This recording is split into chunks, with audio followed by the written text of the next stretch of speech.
heavenly reward, we will highlight 5 untold and unheard moments of your life. We aim to let you experience a touch of heaven here on earth through our love and celebration tonight. So take your seat, smile, and get everyone celebrate you. Okay, we will proceed po sa ating first video. So ma'am, pwede niyo po panoorin doon. And the rest po dito po.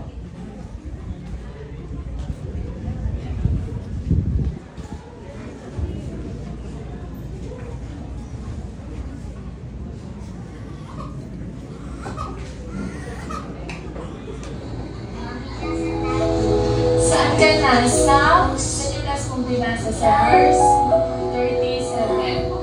Basahin mo yan, ano? Narinig? O ikaw, isa-isa ka na. Mukhang maayos ka, nagbabasay ka. O, verse? Kung sa verse 5, dun na. Parang katapos ka na. O, pagkatapos,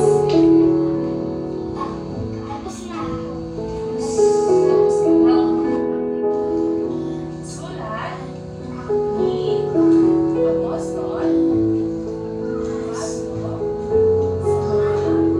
Kung yan ulit nagpita, dito ka na dito. Pag-pray mo, mag-pray na tayo. Pag-pray ni Kuya John, ano pag-pray mo yan? Yung mga workers. Yan, isang. Zion, ang pag-pray mo, ikaw, pag-pray mo ng mga may sakit. Si Zia, ano pag-pray ni Zia? Sana, mabili ka na. Church na nagpa. Sige. Kuya John, start mo yung prayer. Dali, ikaw na. Dito. Hawak ka, hawak kamay. Hawak kamay. Okay. Sige, Kuya. Pray na tayo, pray. Yung mga workers, yung mga student.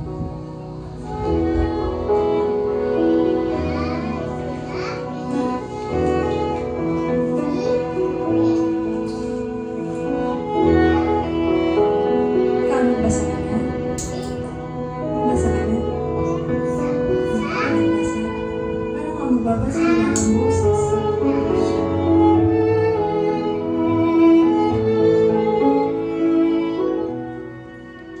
Ang pagiging ina ay hindi para sa mahihina ang loob. Hindi ito nasusukat lamang sa kakayahang magbigay ng pangunahing pangangailangan tulad ng pagkain, damit, tirahan at edukasyon. Higit pa roon, ito ay nasusukat sa determinasyon mong itanim sa murang isipan at puso ng iyong mga anak ang salita ng Diyos, ang kahalagahan ng panalangin at ang matinding takot sa Panginoon.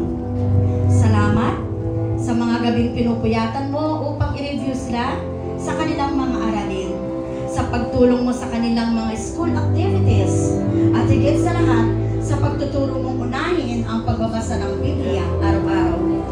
Kahit hindi pa lubos nilang nauunawaan ang bawat talata. Salamat sa pagbibigay mo ng mga simpleng gantimpala sa tuwing sila ay may natatapos o nagagawang mabuti sa paaralan, sa bahay, o sa Sunday School.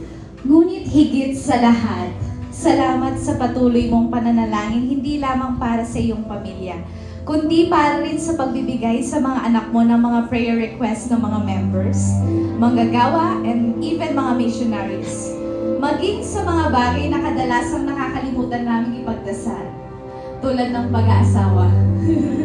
Ikaw ay laging tapat na tumutulong sa panalangin.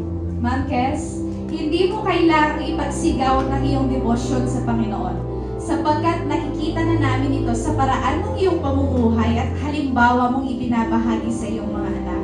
Ang iyong buhay ay isang patotoo na ang pinakamahalagang kayamanan dito sa mundo ay ang pananampalataya sa may kapal.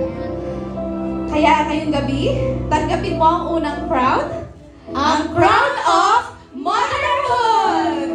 Your life is a living sermon through your words, action, and devotion.